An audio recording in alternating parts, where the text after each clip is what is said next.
আজকের লেসনটা তোমাদের নবম দশম শ্রেণীর সাধারণ গণিতের অনুশীলনী 9.2-এর 12 নম্বর অঙ্কটা করাবো।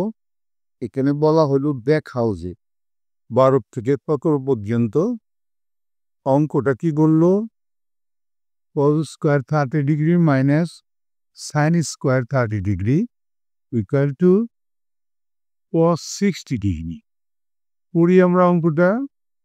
অনুশীলনী 9.2-এর 12 নম্বর অঙ্কটা দেখাতে হবে যে cos square 30 degree minus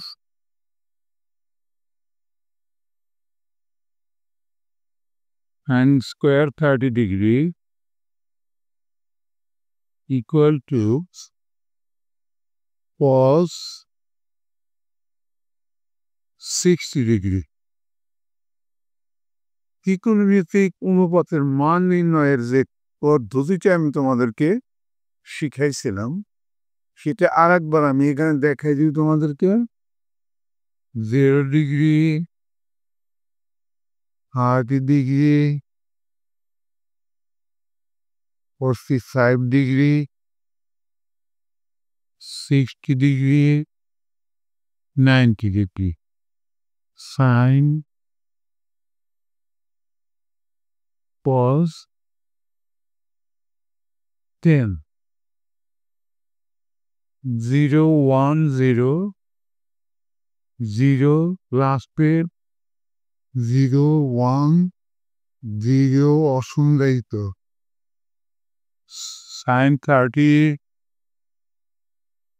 half, cos 60 half, sin 60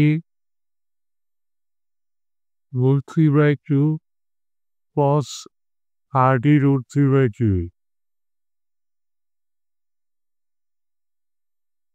sin cos 45 degree 1/√2, 1/√2, 10 30 ডিগ্রির মান 1/√3, 1টা দিলাম 45 ডিগ্রিতে আর √3টা দিলাম 60 ডিগ্রিতে।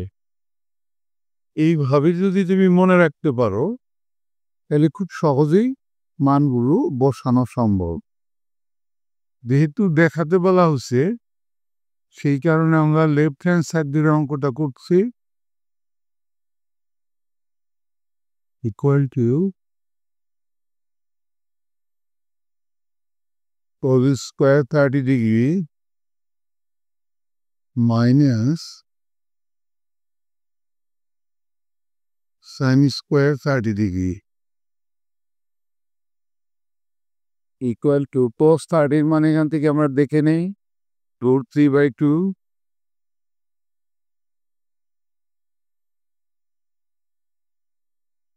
স্কোয়ার আছে এই জন্য হোল স্কোয়ার দিয়ে দিলাম আমরা, মাইনাস সাইন 30 মানে আমরা দেখে নিলাম হাফ,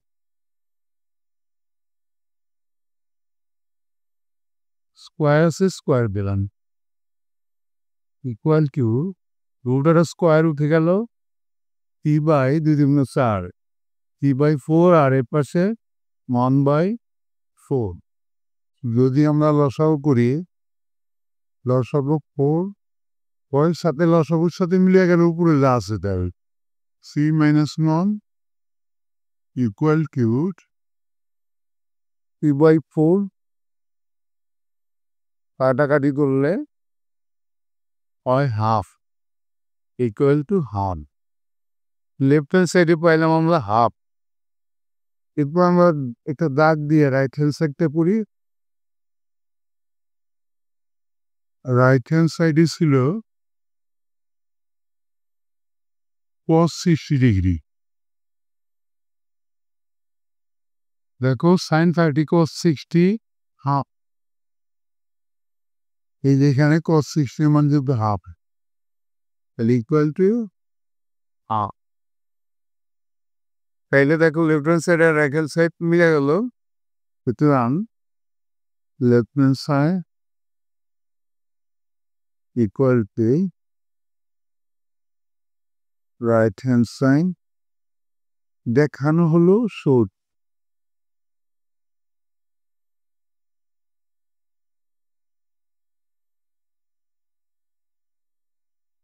হয়ে গেল অঙ্কটা। এর সাথে কিন্তু আমাদের আজকে লেসনটাও শেষ হয়ে গেল। অবশ্যই তোমরা পরবর্তী লেসন দেখবা। Thank you for watching. See you next.